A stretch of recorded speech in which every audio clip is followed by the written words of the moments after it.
warahmatullahi wabarakatuh.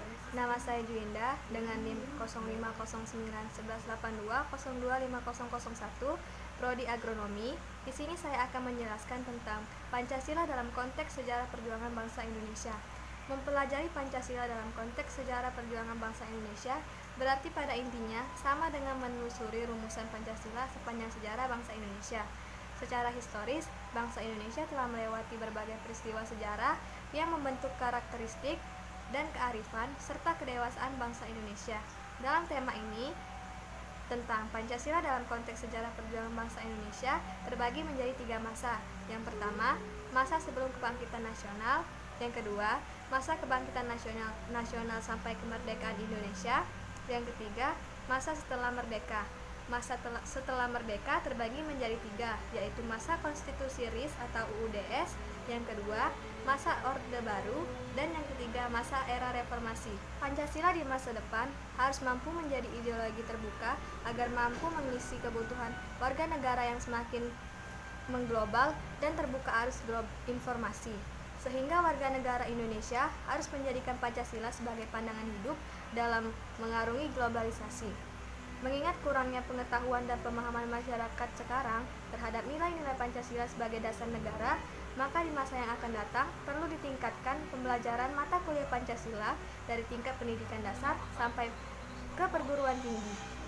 Pentingnya Pancasila dibina dan dikembangkan dalam kehidupan bangsa Indonesia antara lain dapat dikemukakan berbagai alasan atau tujuan, yaitu yang pertama, agar tidak terjadi salah pengidentifikasian Pancasila sebagai ideologi negara. Yang kedua, agar Pancasila tidak disalahgunakan untuk justifikasi kekuasaan atau oleh lazim tertentu. Yang ketiga, agar nilai-nilai Pancasila dilaksanakan dengan baik dalam kehidupan bermasyarakat, bernegara, dan berbangsa. Generasi penerus bangsa harus dipersiapkan dengan pola yang mengikuti zaman, bukan berarti menghilangkan nilai dasar Pancasila dan merubah standar nilai dasar. Tantangan globalisasi adalah perubahan paradigma warga negara terhadap nilai dasar yang selama ini dianutnya. Warga negara dihadapkan dengan berbagai informasi yang bermuatan berbagai nilai dasar, sehingga pendekatan dalam memahamkan kebenaran Pancasila kepada generasi muda menjadi tantangan bagi program pendidikan kewarganegaraan, khususnya pendidikan Pancasila. Pancasila merupakan cita-cita bangsa Indonesia yang harus tetap dipertahankan di masa yang akan datang. Nilai-nilai Pancasila harus dapat diwariskan sebagai langkah estafet mewariskan negara kebangsaan Indonesia. Kegagalan mewariskan Pancasila merupakan kegagalan mempertahankan keutuhan Negara Kesatuan Republik Indonesia. Oleh karena itu, sistem pendidikan bangsa Indonesia harus mampu menghasilkan warga negara yang Pancasialis, yang meyakini kebenaran nilai Pancasila yang sebenar-benarnya. Pancasila merupakan produk otentik pendiri negara Indonesia atau the founding fathers dari bermacam-macam rumusan Pancasila dalam sejarah bangsa Indonesia. Seperti yang kita ketahui, pada tanggal 29 Mei 1945, Mohyamin mengusulkan dasar negara dengan isi sebagai berikut: 1. Peri kebangsaan, 2.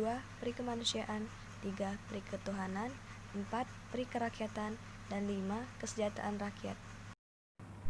Pendapat terkait rumusan dasar negara dari Supomo, proposal dalam pidatonya pada sidang BPUPKI tanggal 31 Mei 1945 dengan isi sebagai berikut: 1. Persatuan, 2. Kekeluargaan, 3. Keseimbangan lahir dan batin, 4. Musyawarah, dan 5. Keadilan sosial.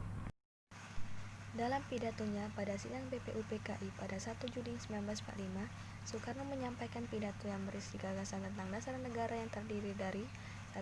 Kebangsaan Indonesia, 2. Internasionalisme atau peri kemanusiaan, 3. Mufakat atau demokrasi, 4. Kesejahteraan sosial, dan 5. Ketuhanan yang Maha Esa. Dalam sejarah bangsa Indonesia, yang diakui sah sebagai dasar negara ialah Pancasila dalam pembukaan Undang-Undang Dasar 1945. Pancasila merupakan pandangan hidup dan dasar filsafat negara. Pancasila sangat penting dipelajari dan dipahami oleh seluruh rakyat Indonesia agar tidak salah melaksanakannya dalam kehidupan bermasyarakat, berbangsa, dan bernegara.